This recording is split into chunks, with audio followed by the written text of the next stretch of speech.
minha família de joelhos buscando a face de Deus. Dia 20. A sequência do pecado de Davi. A princípio, foi só um olhar. Depois, um desejo. Finalmente, um adultério. O pecado, por menor que pareça, jamais poderá ser ignorado.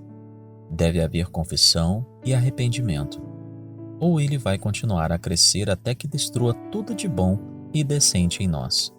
Foi assim que aconteceu com Davi. O adultério, tão horrível quanto possível, não pôde ser contido.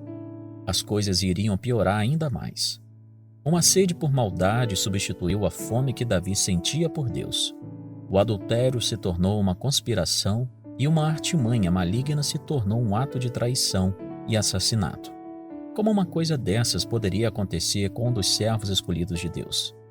A resposta para essa pergunta deveria fazer com que todo seguidor de Cristo temesse e passasse a caminhar em independência e humildade diárias de Deus. Perceba a sequência do pecado de Davi. Primeiro, ele olhou para Batseba. Depois, ele a desejou. Finalmente, ele agiu de acordo com sua lascívia. Em qualquer momento, Davi poderia ter confessado seu pecado e se arrependido. Ele poderia ter virado as costas quando a viu tomar banho, mas não o fez. Ele poderia ter confessado seus pensamentos a Deus e buscado livramento, mas não buscou. Pelo contrário, seus pensamentos errôneos se tornaram lascívia, e a lascívia tornou-se adultério. Davi poderia ter sido honesto com Deus e consigo mesmo, naquele instante. Mas ele não confessou. Ao contrário, ele tentou encobrir o seu pecado. Mandou Urias, marido de Batseba, ir para casa com a esposa. 2 Samuel 11:8. Davi queria que Urias tivesse relações sexuais com ela para que, se Batseba engravidasse, o marido pensaria que o bebê seria dele. Contudo, Urias não foi para casa.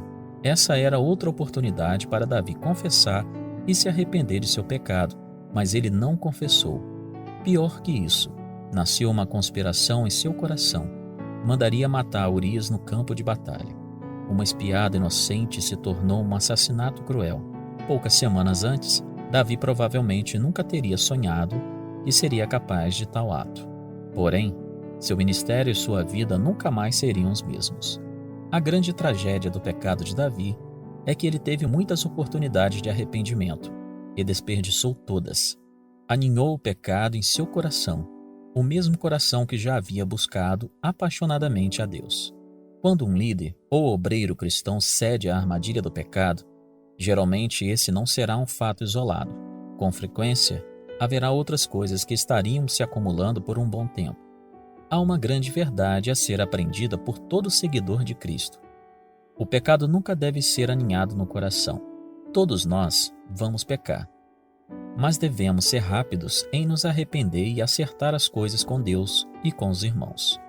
O pecado ignorado cresce, depois destrói todo o semblante de espiritualidade em nós. Se um pensamento ou desejo maligno entrou em seu coração, corra para a cruz com o espírito quebrantado.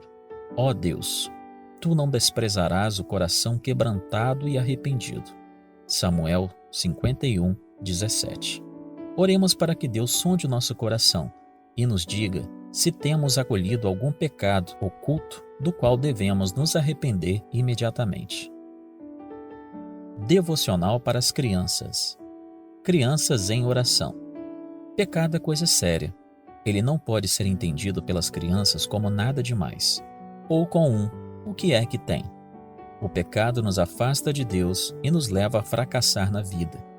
A Bíblia contém histórias de pessoas que amavam a Deus, mas deixaram o pecado crescer no coração e, por isso, fracassaram em várias áreas da vida. Mas existe jeito para o pecado. É preciso confissão, falar com Deus honestamente sobre o que fez de errado, e arrependimento, deixar o erro e andar em outra direção. Ore pedindo a Deus para ajudar você a lembrar das coisas que tem feito, que são pecados. Fale para Deus como você se sente arrependido e peça ajuda para mudar. Ore para que Ele limpe o seu coração de todo o pecado.